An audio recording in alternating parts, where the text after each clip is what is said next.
और चलिए सहारनपुर का हाल जानेंगे कि सहारनपुर में किस तरीके से कल के पहले चरण को लेकर जो है तैयारियां कर ली गई हैं। और हमारे साथ हमारे संवाददाता संजय चौधरी जुड़े हुए हैं, उनका रुख करना चाहेंगे।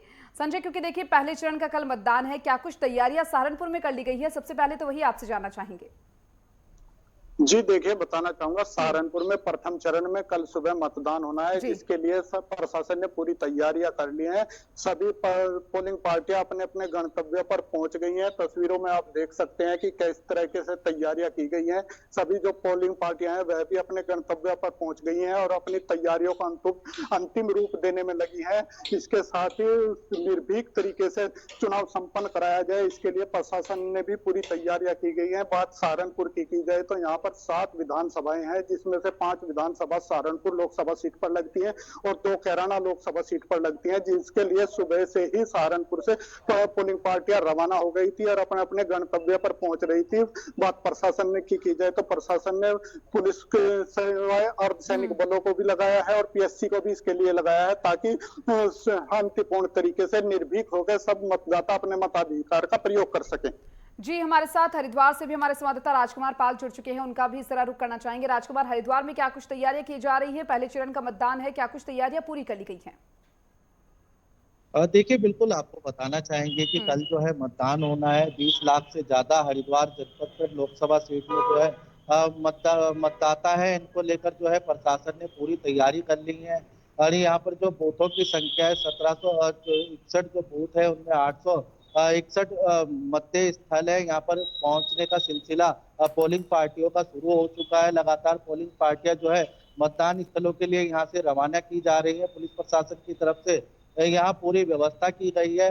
आपको बता दें कि पूरे जो लोकसभा क्षेत्र है उसको पुलिस ने जो है 4 सुपर जोन और 161 सेक्टरों में यहाँ पर बांटा गया है। पर्याप्त पुलिस बल जो है यहाँ पर तैनात किया गया है।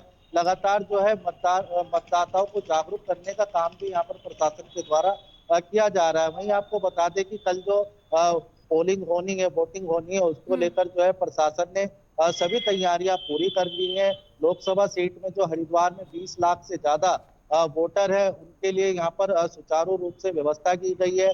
पोलिंग बूथों पर जो है पीने के पानी की व्यवस्था, शौचालयों की व्यवस्था, सभी व्यवस्थाओं का यहाँ पर जिला निर्वाचन अधिकारी ने जायजा लेकर जो है पोलिंग पार्टियों को रवाना किया है। किसी भी जो वोटर हो उनको किसी भी तरह की कोई समस्या का सामना न करना पड़े, इसके लिए उन्होंने खासा यहाँ पर ध्यान रखा जाएगा। इसके लिए अधिकारियों की तैनाती की गई है। जी दीपिका। जी, साथ ही साथ बिजनौर से भी हमारे साथ हमारे संवाददाता दानिश मिर्जा जुड़े हुए हैं, उनका भी जरा रुख करना चाहूंगी। दानिश, आपसे जानना चाहेंगे, क्योंकि देखिए पहले चरण का मतदान है, काफी महत्वपूर्ण हो जाता है कल का दिन, क्या कुछ तैयारियां बिजनौर में कर ली गई हैं? मैं आपको बताता चलूं, जनपद बिजनौर में नगीना लोकसभा, बिजनौर लोकसभा और मुरादाबाद लोकसभा आंशिक रूप से आती है।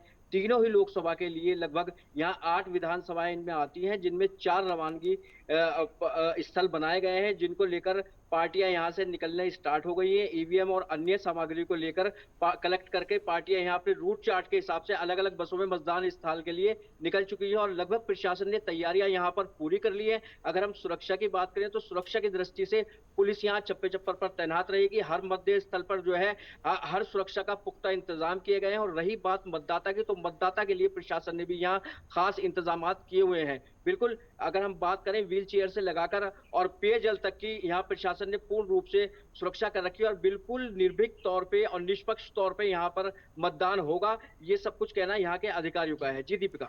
जी संजय, मैं आपके पास आना चाहूंगी। सहारनपुर से आप जुड़े हुए हैं, आप पोलिंग स्टेशन पर इस वक्त मौजूद है, वहां पर क्या कुछ तैयारियां देखने को मिल रही हैं आपको, जरा बताएंगे? जी, तैयारियां पूरी कर ली गई हैं। आप तस्वीरों में देख सकते हैं किस तरीके से प्रशासन की तरफ से पुलिस फोर्स भी खड़ा किया गया है। पीएससी की गाड़ियां खड़ी हैं, मौके पर ही जो अर्धसैनिक बल है उनकी भी तैनाती की गई है, ताकि निर्भीक तरीके से चुनाव को संपन्न कराया जा सके। सहारनपुर की बात की जाए तो लगभग 18.5 लाख मतदाता यहाँ अपने मताधिकार का प्रयोग करेंगे, जिसके लिए प्रशासन पिछले कई दिनों से लगा हुआ था। आज भी सुबह प्रशासन के द्वारा अपील की गई है कि अधिक से अधिक मतदान किया जाए। वैसे सहारनपुर की बात की जाए तो 2014 में भी उत्तर प्रदेश में पहले नंबर पर रहे थे मतदान करने में, और लगभग 2019 में भी सहारनपुर प्रथम स्थान पर रहा था उत्तर प्रदेश में सबसे अधिक मतदान करने में। और इस बार भी ऐसा लग रहा है कि सहारनपुर सबसे ऊपर रहेगा उत्तर प्रदेश में मतदान करने में। जी राजकुमार, आपके पास आना चाहूंगी क्योंकि देखिए हरिद्वार सीट काफी महत्वपूर्ण हो जाती है उत्तराखंड के चुनाव को की दृष्टि से। अगर देखा जाए तो पोलिंग स्टेशंस पर कोई विशेष इंतजाम किए गए हों महिलाओं के लिए, बुजुर्गों के लिए किसी तरह की? बिल्कुल दीपिका, आपको जी। बताना चाहेंगे कि हरिद्वार में जो है 20 लाख से ज्यादा मतदाता है, जिनके लिए 1714 पोलिंग हम्म। स्टेशन बनाए गए हैं, जिनमें 861 मतदान केंद्र है। लगातार यहाँ पर 1714 पोलिंग जो पार्टियां हैं वो अपनी ईवीएम और वीवीपैट की जो मशीनें हैं उनको लेकर जो है अपने गंतव्य की ओर रवाना हुई है। कड़ी सुरक्षा के बीच इनको जो है रवाना किया गया है। वहीं खास तौर पे आपको बता दें कि 241 जो है संवेदनशील बूथ जो है जहाँ पर पोलिंग होती है वहाँ पर चिन्हित किए गए हैं। उनपे जो खासा यहाँ पर पुलिस की निगरानी रहने वाली है। वह जिला निर्वाचन अधिकारी के द्वारा जो खास तौर से आदेश दिए गए हैं कि महिला वोटरों को और नए वोटर जो इस समय 18 वर्ष के हुए हैं, पहली बार जो वोटिंग करने जा रहे हैं, उनको किसी तरीके की कोई परेशानी ना हो, उनके लिए खासा यहाँ पर सेल्फी पॉइंट भी बनाए गए हैं। महिलाओं के लिए विशेष तौर पर महिला बूथ भी यहाँ पर पिंक बूथ के नाम से यहाँ पर बनाए गए हैं। लगातार एक बड़ा आयोजन लोकसभा चुनाव में हरिद्वार लोकसभा में देखने को मिल रहा है, क्योंकि आपको बता दें उत्तराखंड की महत्वपूर्ण सीट है हरिद्वार लोकसभा सीट। यहाँ पर जो है 20 लाख से ज्यादा मतदाता है। लगातार जो जिला निर्वाचन अधिकारी है उनके द्वारा पूरी तैयारी पहले से ही की गई थी। इसके लिए जो है जहाँ पर वीवी पैट मशीनें और ईवीएमओ को रखा जाएगा, उसके कड़ी सुरक्षा के बीच कैमरों की निगरानी में इसको रखा जाएगा। उसके बीच में जो आज पोलिंग पार्टियां रवाना हुई है, कल सुबह 7 बजे से जो मतदान का चरण शुरू होगा। पहले चरण में उत्तराखंड के हरिद्वार पांचों सीटों पर जो है लोकसभा चुनाव के मतदान होना है, जिसको लेकर पोलिंग पार्टियों को रवाना किया गया है। आप तस्वीरों के माध्यम से भी देख सकते हैं कि पार्टियां जो है लगातार कड़ी सुरक्षा के बीच अपने अपने गंतव्यों की स्थानों की तरफ रवाना हो रही है। साथ साथ बता दें आपको कि कई पुलिस के साथ साथ जो है पैरामिलिट्री फोर्स को भी सुरक्षा के लिए यहाँ पर इंतजाम किए गए हैं। लगातार जो पोलिंग बूथ है किसी भी तरह का मतदान में जो प्रभावित ना हो सके, उसके लिए कड़ी सुरक्षा यहाँ पर देखने को मिल रही है। जी दानिश, आपसे जानना चाहूंगी बिजनौर में पुलिस प्रशासन की क्या कुछ तैयारियां कर ली गई हैं मतदान को लेकर कल के? बिल्कुल, देख लिये पुलिस ने पूरे सुरक्षा के पुख्ता इंतजाम किए हैं और जगह जगह जो है बॉर्डर पे जो है पैरामिलिट्री फोर्सेस को तैयार किया गया है, एंट्री पे भी और आउट एंट्री पर भी। और सुरक्षा की अगर हम बात करें पुलिस की तरफ से, पुलिस ने पहले ही ऐसे शरारती तत्वों को चिन्हित कर उन पर कार्रवाई की है और कार्रवाई वो बिल्कुल लामबंद है। और बिल्कुल साफ तौर पर यहाँ एसपी का कहना है अगर किसी भी शरारती तत्व ने कुछ कहा तो उसके खिलाफ बहुत कठोर से कठोर कार्रवाई करने के लिए हम लोग तत्पर तैयार हैं। और अगर हम बात करें पोलिंग पार्टी को, तो यहाँ से 3014 पोलिंग पार्टी रवाना हो चुकी है और लगभग 300 पोलिंग पार्टी को जो है वो प्रशासन ने रिजर्व रखा गया है ताकि जरूरत पड़ने पर उनसे भी काम लिया जा सके। जी संजय, आपके पास आना चाहूंगी। देखिए सहारनपुर सीट को लेकर क्या कुछ कहा जा सकता है, क्योंकि देखिए अगर बात करें पार्टियों की तो पार्टियों ने जोरों शोरों से चुनाव प्रचार प्रसार यहाँ पर किया है, लेकिन अब जो कल का दिन है वो काफी महत्वपूर्ण माना जा रहा है। जी, बात पार्टियों की जाए तो सभी पार्टियां पिछले अपने कई दिनों से दमखम लगाई हुई थी। सभी पार्टियों ने पूरा जोर लगाया है और सब अपने पक्ष में मतदान कराने के लिए कोई कोर कसर नहीं छोड़ी है। यह तो अब 4 जून को ही पता लगेगा कि किसके हिस्से में जीत आती है और किसके हिस्से में हार आती है। लेकिन कल के महापर्व को मनाने के लिए सभी पार्टियों ने भी पूरी तैयारियां की हैं। सभी लोगों से अपील की गई है कि ज्यादा से ज्यादा मतदान करें और इसके लिए प्रशासन ने भी पूरी तैयारियां की हैं। जो मतदान स्थल है उनसे 200 मीटर की दूरी पर कोई अराजकता तो या कोई नहीं आ सकता, वाहन नहीं ला सकता और अनेक इंतजाम किए गए हैं। जो 70 साल से ऊपर के मतदाता थे जिनकी इच्छा थी उनसे घर पे ही वोटिंग करा ली गई है और बाकी जो मतदान स्थल पर आना चाहते हैं उनके लिए भी सबके लिए अलग व्यवस्थाएं की गई हैं और प्रशासन ने पूरी तरीके से तैयारियां कर ली हैं। जी हरिद्वार से राजकुमार पाल भी हमारे साथ जुड़े हुए हैं, उनका जरा रुख करना चाहूंगी। राजकुमार, क्योंकि देखिए हरिद्वार से जिस तरीके से आपने बताया कि अपने आप में ये जो चुनाव है उनको देखते हुए काफी महत्वपूर्ण हो जाती है, क्योंकि बीजेपी और कांग्रेस का सीधा मुकाबला यहाँ पर देखने को मिल रहा है, उसको लेकर क्या कुछ कहेंगे कल के मतदान को देखते हुए?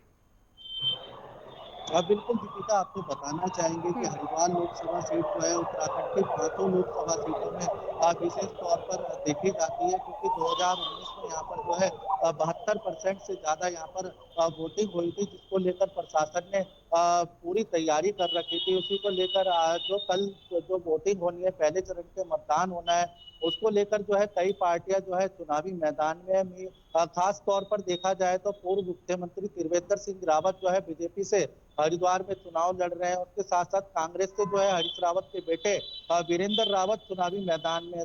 कांग्रेस और बीजेपी की आमने सामने की टक्कर यहाँ पर देखी जा सकती है। वहीं अगर बात करें कल होने वाले चुनाव की, तो चुनाव को लेकर जिला निर्वाचन अधिकारी के द्वारा जो है हरिद्वार के पोलिंग स्टेशनों पे जो है पीने के पानी की व्यवस्था के साथ साथ व्हील चेयर की व्यवस्था और महिलाओं के आने जाने की व्यवस्था, सभी के लिए जो है जो लोग 80 साल से ऊपर के बुजुर्ग हैं उनको लाने ले जाने के लिए यहाँ पर मतदान स्थल तक जो है विशेष तौर पर ध्यान रखा जाएगा। उसके लिए सभी तैयारियां यहाँ पर पूरी कर ली है। पोलिंग पार्टियों को यहाँ से रवाना कर दिया है।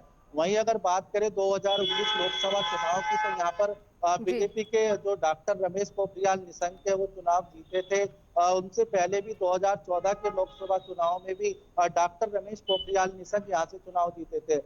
एक बड़ा 10 साल से जो है बीजेपी का यहाँ पर कब्जा है। उसी के साथ साथ जो है इस बार पूर्व सीएम जो है त्रिवेंद्र सिंह रावत बीजेपी से मैदान में है।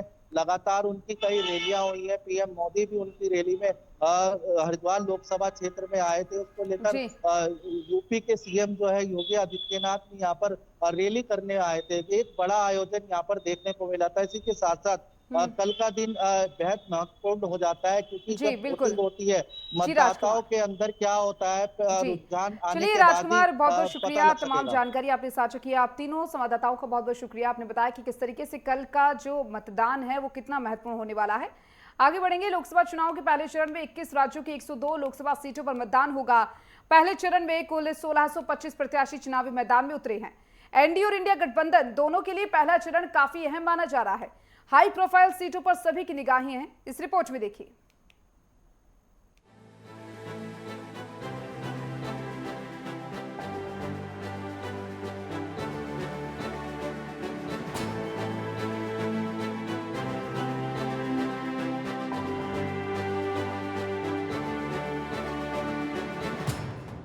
लोकसभा चुनाव के पहले चरण में 21 राज्यों के कुल 102 सीटों पर मतदान है।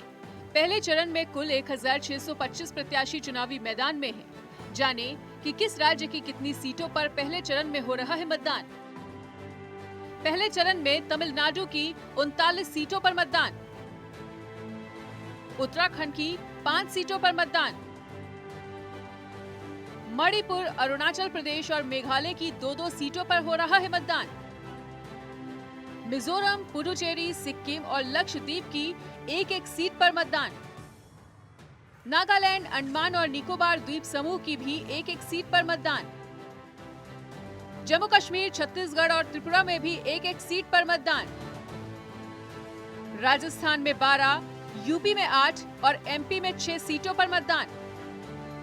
असम और महाराष्ट्र में 5-5 सीटों पर मतदान। बिहार में 4, पश्चिम बंगाल की 3 सीटों पर मतदान। इन निर्वाचन क्षेत्रों के अधिकारियों को ये सुनिश्चित करने का निर्देश दिया गया है कि मतदान से 48 घंटे पहले कोई भी बाहरी व्यक्ति इन क्षेत्रों में न रहे। किसी भी प्रकार के चुनाव प्रचार, सार्वजनिक बैठकें, राजनीतिक दलों द्वारा प्रेस कॉन्फ्रेंस, इलेक्ट्रॉनिक या प्रिंट मीडिया में साक्षात्कार और पैनल चर्चा को सख्ती से प्रतिबंधित किया गया है। पहले चरण की वोटिंग में 8 केंद्रीय मंत्रियों की सीटें दांव पर। नितिन गडकरी, किरेन रिजिजू, सर्बानंद सोनोवाल, संजीव बालियान, जितेंद्र सिंह, भूपेंद्र यादव, अर्जुन राम मेघवाल और एल मुरुगन की सीट दांव पर। 2 पूर्व मुख्यमंत्रियों की सीटें भी लगी है दांव पर। त्रिपुरा के पूर्व मुख्यमंत्री बिप्लब कुमार देव और अरुणाचल प्रदेश के पूर्व मुख्यमंत्री नबाम तुकी की सीटें दांव पर। तेलंगाना की पूर्व राज्यपाल तिमिलिसाई सौंदरराजन की सीट भी दांव पर। तो लोकतंत्र के महापर्व की शुरुआत हो चुकी है और हाई प्रोफाइल सीटों पर सभी की निगाहें टिकी हुई हैं। देखना होगा कि 4 जून को किस किस की किस्मत चमकती है। Special desk network.